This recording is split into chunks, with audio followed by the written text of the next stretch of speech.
Hey friend, welcome to episode we're at 41, and I believe in the next one I will be back in the studio with my friend John Walden.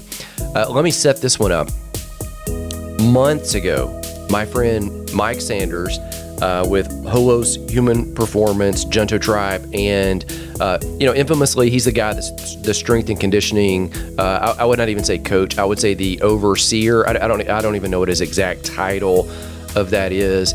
I know that he is a super fit, ultra elite 55-year-old male with no hair on his head and an awesome beard.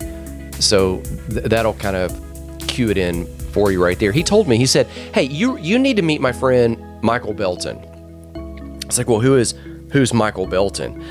Michael Belton is a guy that former military, right now is actually doing some work in and out of the Pentagon, and so is up from Niceville maybe once a month for about a week at a time, working up at the Pentagon, doing some things with Space Force and helping build out some organizational charts and structures and so many more other things. He's a guy that is a chaplain, has been a former chaplain, not currently doing it for the sake of time, in the Niceville area. He oversees an organization that trains and certifies chaplains nationally, and he lives right down the street from Mike. And so I got to know this guy, Michael Belton.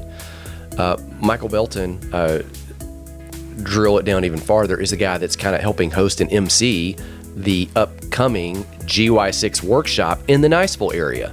So you start kind of intersecting, you go 6 degrees of separation from everybody, and all of a sudden everybody kind of comes in, degree 5, degree 4, 3, 2, and then boom, 1. They're right there, and you're mano a mano with that person.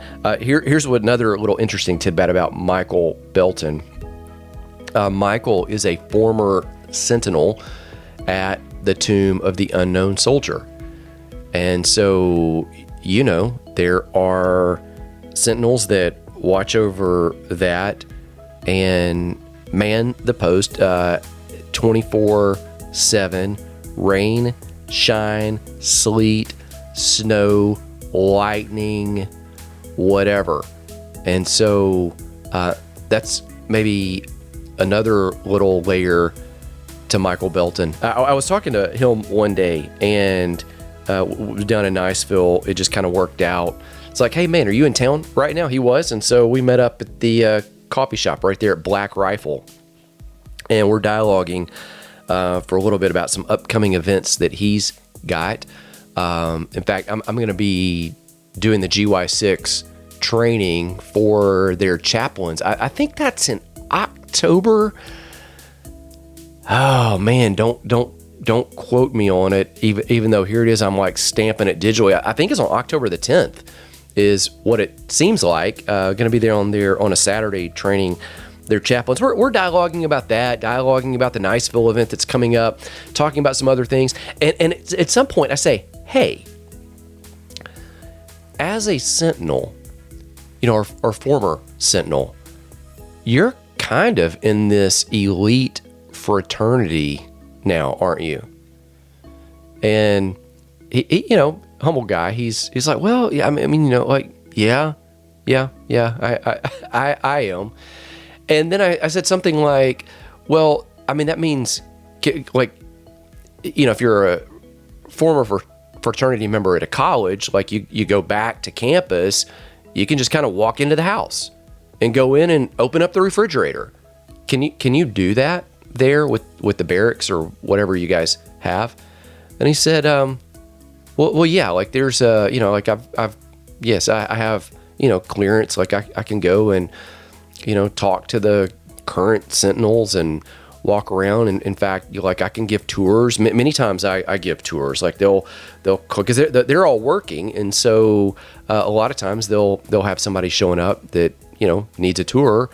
And if I'm in town up in DC, I'll do it. And then he looks at me and he says, "Do you want to go see it?" I hadn't even thought about it. It had not cross my mind. But I mean, you know what I'm thinking? I'm like, oh yeah, man, I need to go get my best suit. I need to go, like, cut my hair, I like get this. Yes.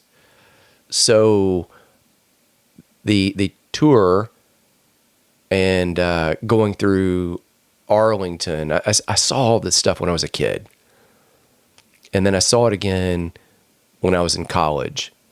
But somehow now I believe that knowing some of the things I know, having a greater appreciation for it based on a lot of people that I've interacted with over the last 10, 7, 5, 3, 2, 1 years, having an appreciation for what some of my friends have now walked through, as well as many of the people that have attended our workshops and read the books and interacted after podcast episodes. I'm like, man, I would really love to tour through that area with one of the guys that's been there, guarded it, knows all the things. All right, so let's set up this episode. That's a long intro about Michael Belton. Weeks ago, Michael asked me, he said, hey, man, why don't you be a guest on my podcast and talk about moral injury? Because a lot of people, they confuse PTSD and moral injury. One is my contention, it's a soul hurt, PTSD. The other is a spirit hurt, moral injury. Now, the footnote is anything that impacts one area of you, body, soul, or spirit, it impacts every area. But for the sake of kind of understanding, we kind of divide these areas so we can kind of know what we're primarily working on and addressing and what we're trying to heal. And so I said, why don't you come on and talk about the distinctions between PTSD and moral injury on my podcast, Morality Matters. So I'm going to put a link down in the show notes where you can go chase that rabbit hole and see everything on the Morality Matters podcast, as well as Michael's ministry for chaplains, where he certifies them. Like if you're called to be a chaplain, like that might be a great way for you to go. Serve Ministries is the name of it. And so here's the setup. He and I had that conversation. And so I'm going to roll out of this, and you're going to hear his intro music and all of that stuff. And at the end, I'll be back. I'll give you a couple of next steps. Hello, everybody. This is Morality Matters, and I am your host, Michael Belton. And I'm joined with a very special guest tonight from GY6. Welcome, Andy Jenkins. Man, I'm glad to be here. Thanks for having me, Michael. Oh, man, it's so great to have you on here. And we have a really incredible topic tonight for everybody who's doing this. We're going to be talking about moral injury. This show here, obviously, we're about Morality Matters. And in the process of morality, we can be injured, can't we? Yeah, I mean, well, surprisingly enough, absolutely, that's a normal part of doing the great work that a lot of the people that are paying attention to us right now actually do every single day. Yeah, and so if to start us out, I think this is a term like people think when they hear it, they might know what it means. Can you give us like a really good definition of like what is moral injury? Yeah, that's a great question. Moral injury, let's contrast it with post-traumatic stress. So, because that's one that most people know about. And so when you understand the one, almost automatically you can start drawing lessons for the other. So, post-traumatic stress is a response to external stimuli outside of you. And when an event that you've been through occurs, that's an elevated experience, it's always stored by your subconscious, and then all the sight, sounds, textures, taste, sometimes even the smells, they're stamped in your memory bank. And then in the future, when you encounter the same stimulus again, it immediately sends you into this response that mounts up. And here's the word everybody uses: triggered. And it's a great word. Now, it's abused and it's misused, but you're triggered into responding in the present as if it was the past. and it's all external. So let me give you a classic example, just one. A lot of times, service members will say, well, when I came home from deployment, it took me a while to realize that when it was thundering outside, I was not under mortar fire. Okay, there it is. External stimuli, your whole body, quote, keeps the score. You encounter the same stimuli, and then you're triggered into the same response that you would be before. Moral injury is a little bit different. Rather than being a response to externals, it's a response to internals. Now, you're raised your entire life with a certain code of ethics. For instance, here's the most basic: you should not kill. Now, in the line of duty, you're called on to draw a weapon to possibly use that with lethal intention. Well, right there, even though you could logically say it was for a good, even a great noble cause, it creates this rift. And it's moral injury is when, now based on some event that's outside of you, it's become internalized. You're questioning the ethics because there's a rupture between what you expected to be of a good, noble, upright person, and then your real world experience doesn't match that. And so it creates this internal, here's the feeling, guilt and or shame. So as whereas PTSD, external, fight, flight, freeze, fawn, moral injury, internal, guilt and shame. And it's really more difficult because with post-traumatic stress, you can you can always get away from those external stimuli, or you can guard against them. But you know this phrase, wherever you go, there you are. So when it's a rupture or a disconnect between what you thought would be true and but would be your real world experience, and between what actually is your real world experience, there's the disconnect. And that's when the guilt and shame start taking over. Does that make sense? It sure does, and I think obviously with my deployments and so many of our viewers have is they probably experienced a little bit of both. And the Yeah, way that I always try to kind of differentiate the two is it's one thing to experience trauma, right, from just the effects of combat, being under fire, seeing death, going through those types of things, and that's the post traumatic aspect of it, just dealing with the trauma of combat itself. Um, Taking a life, as your example, is a good one when it comes to moral injury because it's not natural right, to actually kill. But what I found a lot of times is not only just active killing, but sometimes those gray area decisions that you make. Did I make the right call? And right, one of the experiences that happened to me in Iraq, and I would like to share with my viewers as well, is I was really caught in what I thought was a moral injury that could have actually been a lot worse than what it was. But I remember being a commander during initial invasion of Iraq, and we were running low on ammunition. So I took 3 soldiers and I said, "Hey, 20 clicks back was our last known ammunition supply point. I need you to run back there and get more ammo and bring it up." So they took a truck and they went back there to grab more ammo. And normally 20 clicks away, you would expect them to get there, load up, get back in less than an hour. And an hour went by, 2 hours went by, 3 hours went by, they weren't back. So automatically I put together this detail, right? Hey, you need to go and send a security detail out there and go find him. And they went the route, came all the way back and said, "Sir, we couldn't find him." So all of a sudden, all these things go through your mind, right? You're just going through and yeah, you're just like, what happened to my soldiers? I had now have to report I had 3 soldiers missing in action. We had all kinds of enemy forces around us. We were engaging it with the Medina division. Who knows what could have happened? They could have been killed. They could have been captured. If they were killed, I would have expected to see a blown up vehicle, maybe their bodies, but they just vanished, which was very weird to me.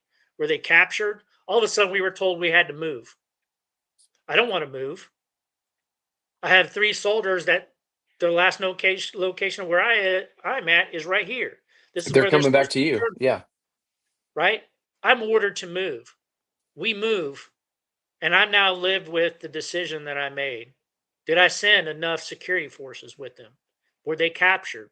Were they killed? Are they in enemy hands, or what happened? Like, what happened to these soldiers? And now I'm leaving soldiers behind. We're trained never to leave soldiers behind, and I have to give the orders for my company to move. Now, what happened?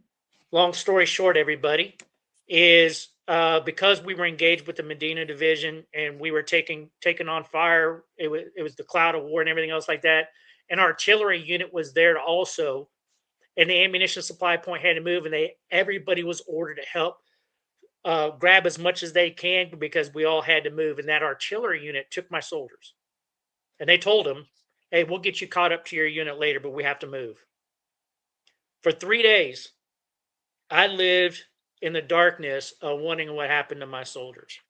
Eventually, I got them back Yeah. by the time I got reported. But what if it happened worse? Because the thoughts that went through my mind is maybe I should have had a greater security detail. Maybe there's a lot of different ways to handle an ammunition resupply, right? And maybe just sending 3 soldiers out on their own was the wrong call to make. And if they were killed, I would have had to live with that. Yeah. You go, oh, it's my fault. It's my Yeah. fault. Yeah. Right? And and people probably would have meant well and said, "Mike, you did the best you could. It's not your fault." But that wouldn't have changed my thought that it was, Right. right? So when I think of that, I think that's a moral injury. Like, sometimes there is no right or wrong answer. Sometimes you make the best answer, but then you just start questioning whether you made the right call. Right. Fortunately for me in this situation, the soldiers were fine, but it very much could have turned out very differently. And Well, and and I you will also tell you, it was tough. It was a very, very tough 3 days without him. So and put yourself in their shoes too. They've been sent off. They know you need more ammo. And so now they're stuck. We've got guys on the front lines. We're supposed to and now they've been ordered to stand down. And that's where the moral injury dilemma most often comes in. When you grow up, you think that moral injury would primarily be either, let's say it like this: the bads you commit or the goods you omit. So the bad things that you do or the good things that you should do that you don't do. So, like the book of James says, to the one who knows to do good and doesn't do it, it's sin. So you think that as long as I do the right thing and don't do the wrong thing, you're going to be okay.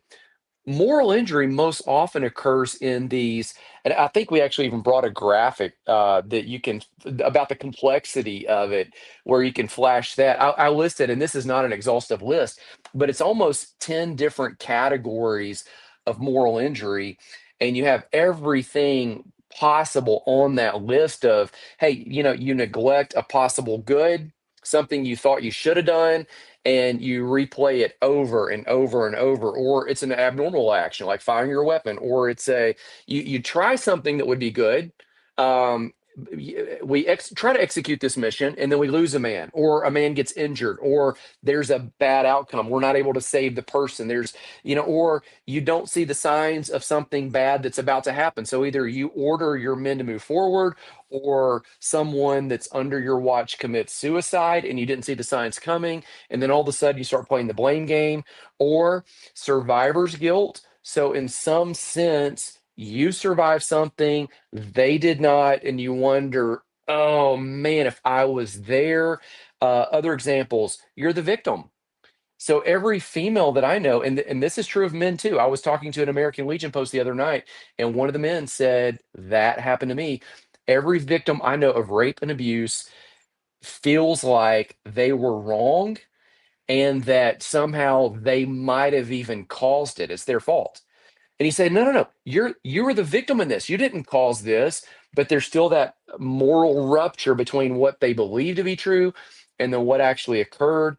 Another example: an accident occurs, or you're ordered to stand down. You could have helped somebody, but then orders come from on high. Then that might have been what your men might have felt in that instance. Now they got to stand down rather than taking ammo up forward. Sometimes you see things that just defy all ethical sensibility, or even betrayal is one. So you've got all of these complex ways, and just like you described, people could try to talk you through it and say, hey, hey, look, you weren't wrong. You did the best you could, but you cannot talk your way logically through trauma, um, whether it's post-traumatic stress or moral injury or any other type of trauma. You Yeah, can't just so logically verbalize your way through it.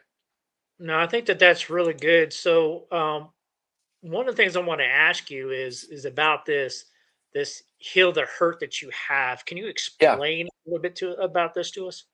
Yeah, let's just walk through it. So think logically with me. If let's just use the example of either a veteran military personnel or a first responder, and in the line of doing their daily duties, they could be injured. And this is true of anyone, by the way. You could be injured, I think, in one of three ways. You are a tripartite human being, meaning you've got a body, you got a soul, and you've got a spirit.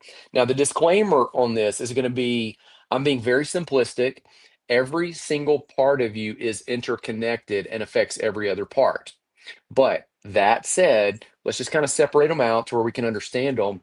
If your body is injured, it could look like a broken bone, it could look like a wound, a scar, it could even look like a traumatic brain injury.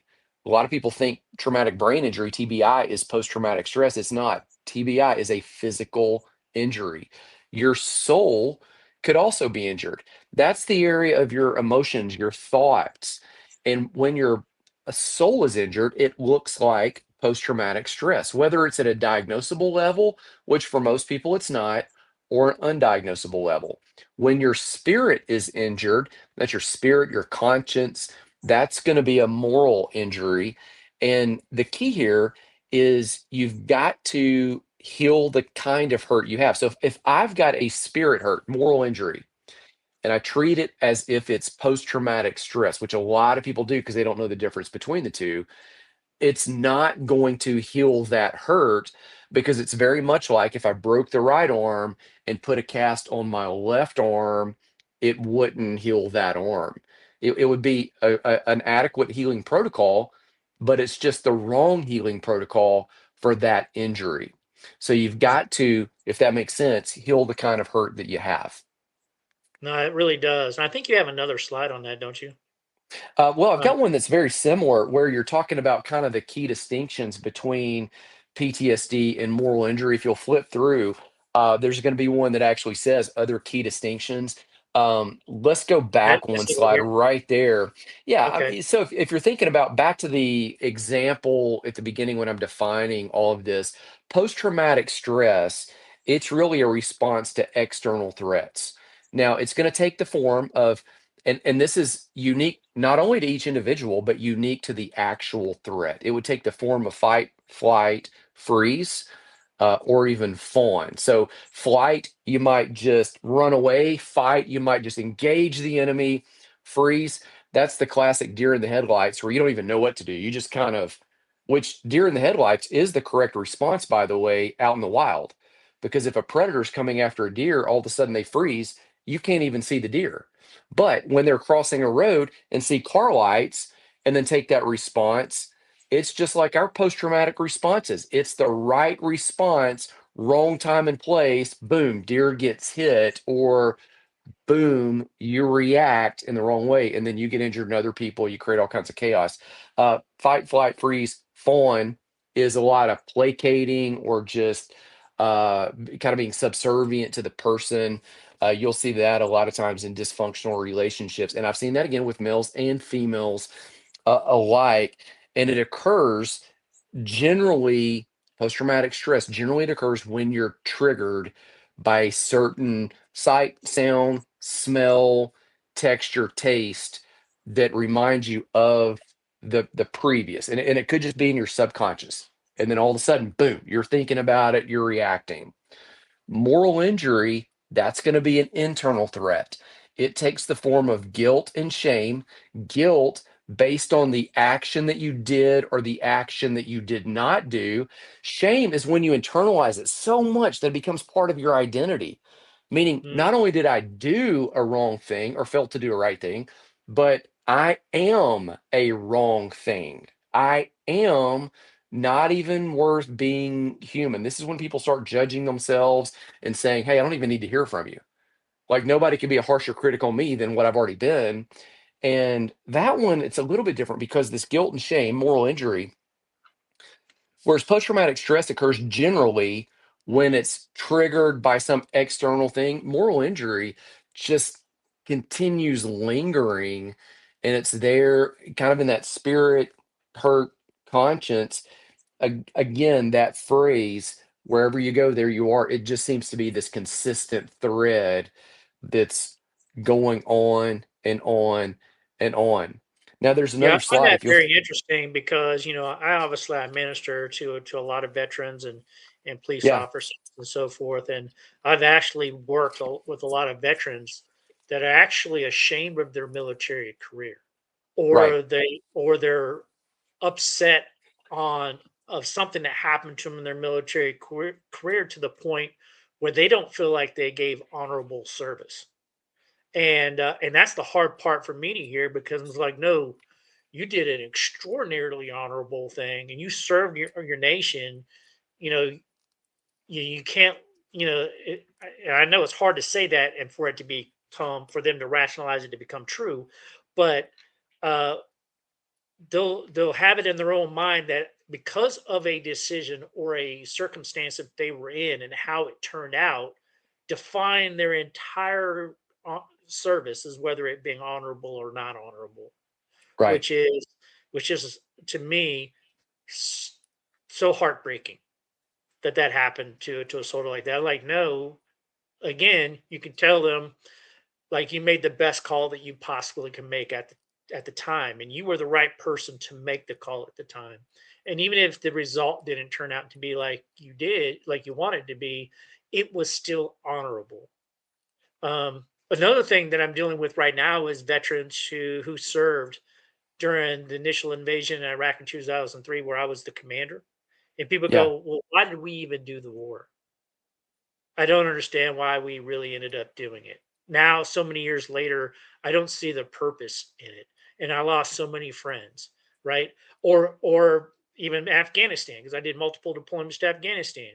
Okay. We did all these things and look how we pulled out. We went there beginning to prevent the Taliban from assuming power. Today, after 20 years of combat of there and the way that we pulled out of Afghanistan, who's in charge? The right. Taliban. So what did we do it all for? That is a moral injury that veterans are dealing with. You're Is exactly like right. that's not PTSD. That's moral Right. injury, right? Yeah. Yeah. And Moral what I injury try to again. tell people, at least when I'm ministering to them, right, is what you did was honorable. You answered the call to your nation, even if the overall macro result didn't meet your own expectation. You have to ask you for the small cosmic that you were able to control through the areas that you were able to make a difference. Did you serve honorably? And in every case, that's proven to be true, you Right. know? And so, um, yeah, that's really good. Can you share us a little bit more about what you're saying with this particular slide? Well, this is what you're getting to right there. I mean, exactly what you're getting to. So take the example of your soldiers that you were with in Afghanistan. They come back from deployment, no matter whether it was one, two, five, whatever. And if they come home and all of a sudden on the 4th of July, they hear fireworks and it kind of causes them to jolt, that's going to be kind of a triggering response that might lead to fight. You know, they might get angry at the neighbor's kid, like "shut up, quit," you know, all this, or flight. Man, I just got to go in. I got to go somewhere dark and quiet. It's a response to externals based on somewhere you've been before, and it is causing you to, in the moment, feel exactly like you did in the past. And here's the thing: it doesn't prove anything wrong with you. It actually proves what's right with you. You were designed Mm, by God to store all those sight, sound, smells, tastes, and textures, and in the future, be ready to go and on anything. And so this works for positive stimuli externally. It's why you smell certain things and it instantly takes you to Christmas, or you hear a certain song and it takes you back to high school prom or the wedding or a time out with friends. It's why you step into an unknown environment while you're in deployment or first responder, you're serving somewhere, and you'll hear people say, I didn't know what I was going to do, but all of a sudden, quote, the training kicked in. It's Right. because you were designed by God, who created you, quote, good, very good in Genesis 1. He created your nervous system to do all of this. And so when you carry those traumas, it's an alert that, hey, it's the right response. It's just the wrong time and place. That's external. Now, when you look at the other graphic, when you're talking about your soldiers coming back and all of a sudden asking these deeper questions about why were we there, or we lost these friends, or I feel so overwhelmed, or I feel guilty, or what if I had done this, or what if I would have not gone that direction? I would have done that, or you start asking all these what ifs, what ifs, what ifs, what ifs, questioning, questioning, questioning. Now you're no longer responding to something outside of you. Man, this is deeper. This has now moved from a soul. This is like a spirit type deal where you've got a deeper thing, completely different issue to deal with. Yeah, and I think that's also important for people I talk to too, because generally, I speak a lot from the heart when I'm Yeah. talking with people, right? And sometimes when I'll do that, they'll just keep hitting you with the what if, the what if, the what if, right? Yeah. And I always try to say, because I know how I was in similar situations, right? And I have a lot of darker things about my deployments that I won't get onto on this channel, right? But I'll say, like, when you go down the what if road, it's a dark road. It's a spiraling dark road, and there's very little good that comes of it because you never get the answers that you're seeking. So what I try to encourage people is when you feel yourself going down the what if road, turn around, don't go down that road.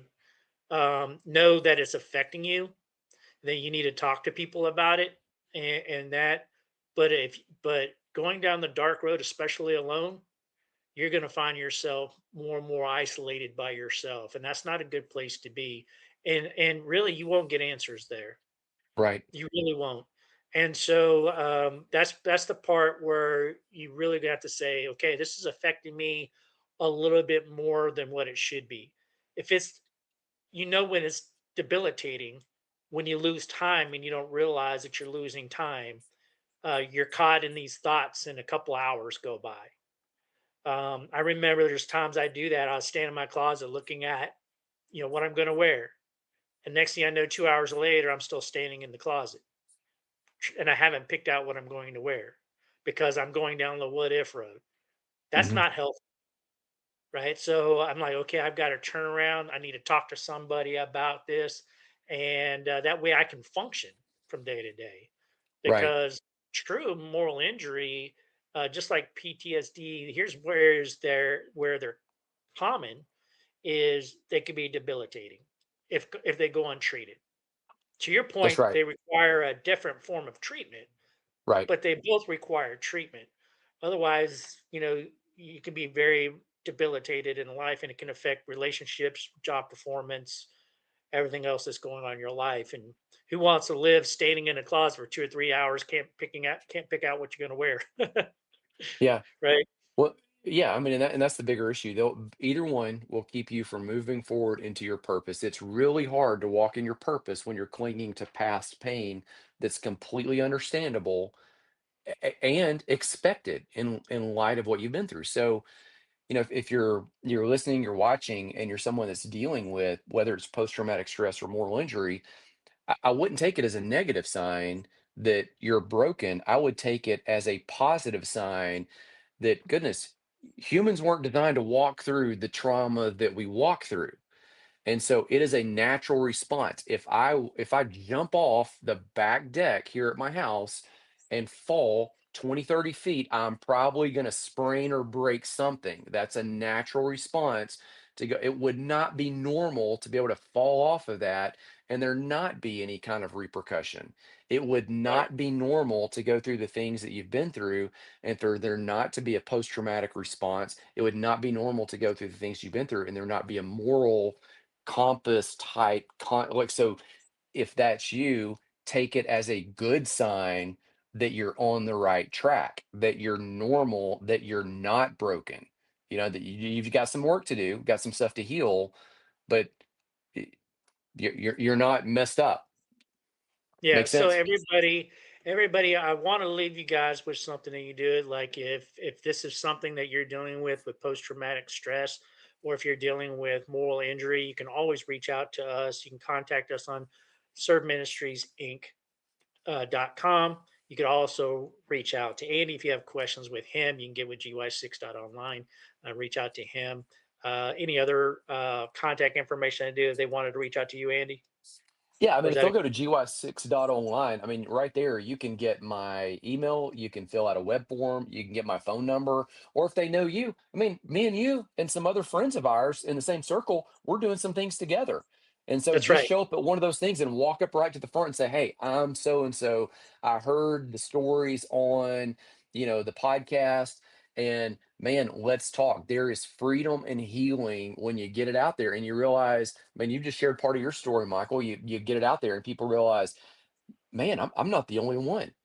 Like That's right. I'm not the only one who walked out in the rain and got wet. I'm not the only one who walked through the mud storm and got some stuff slung at me. It's There you go. normal. It's normal. Yeah, and thank you so much, Andy. We really appreciate you being here with us today. I think this was a great discussion. It's a perfect for morality matters because when we're conflicted with all these different moral choices that we're making, sometimes we get injured, right? Right. Sometimes we second guess ourselves. And to Andy's point, that's just normal. And so we hope you found this particular episode engaging. And until next time, this is Morality Matters, and you guys take care and be blessed. All right. So you see the difference right there. I would encourage you, if that seems to make sense, I'm going to put some links down in the show notes where there's just some videos right there. You don't even have to pay anything. You can just follow the link. They're on the GY6 blog, and you can see examples of moral injury. You can see the difference between PTSD and moral injury, and then you can just make that distinction and apply it in the way that works for you.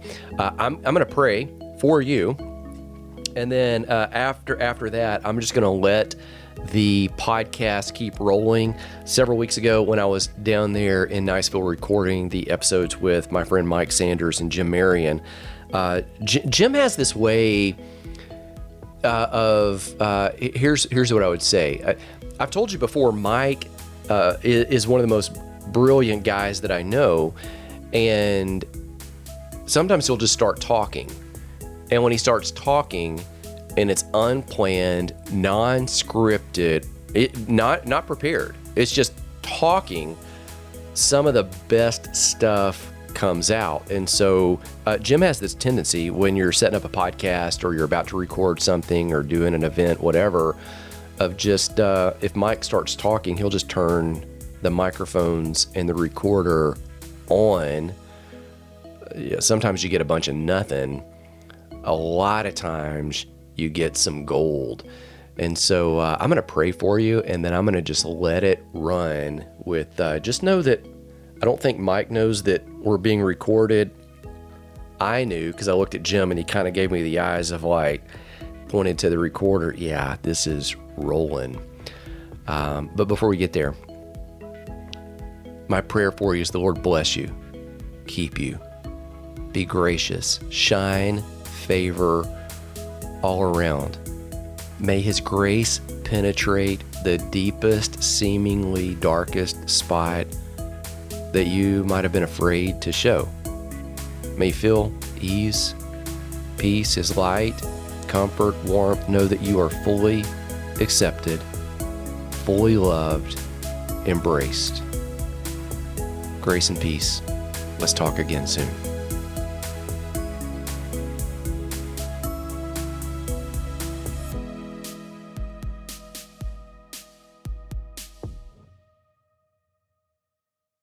We would start realizing just how much of an impact it makes, man, and it's affecting the world around us in such big ways. And if we understood that, it would make the world better.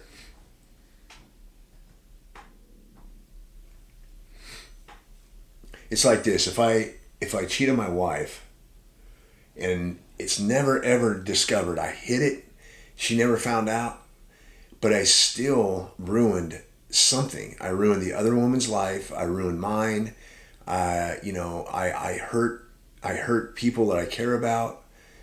It's we don't do things. It's not in a bottle. When you do that, like, it puts you at a lower level. Because I remember, it's like this. I had a friend, we were in high school, 10th through 11th grade. We had these windows on the wall, and you could look out, and there were a bunch of trees, like, that far away, like right there.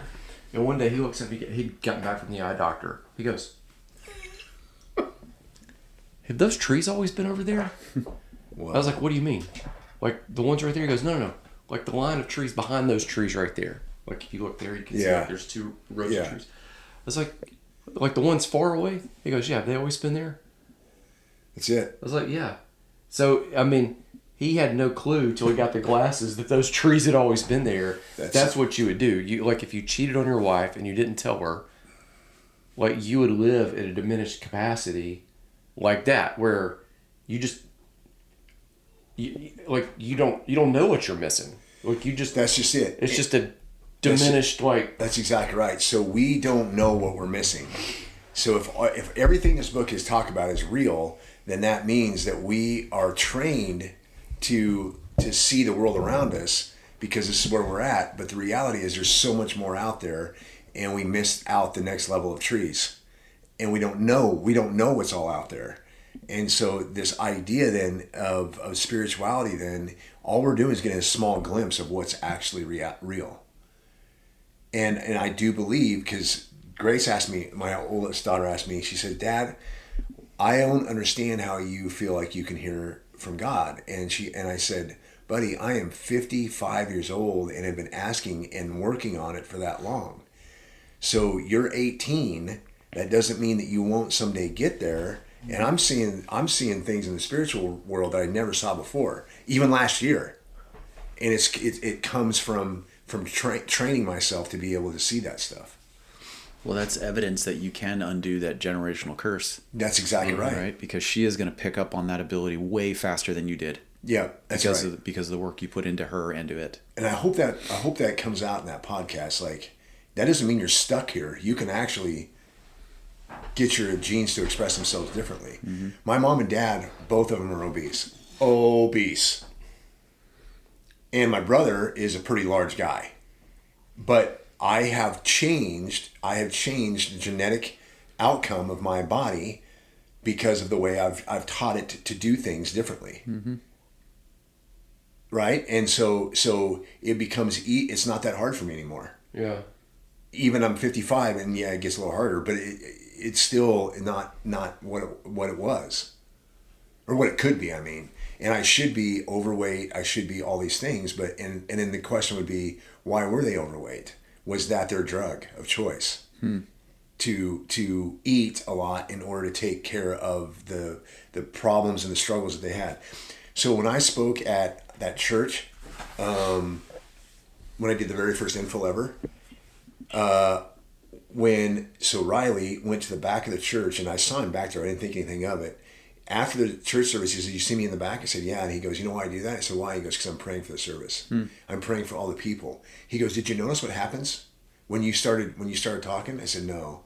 He goes, "Men were getting up, leaving the service, going out and getting a bagel, or a donut or whatever, and then kind of sitting there for a minute and eating, and then coming back in." He goes, "I'm convinced of it. You're making them uncomfortable." Yeah. Well, isn't that the goal too? Right? So you talk about, your example is cheating on your wife. Yeah.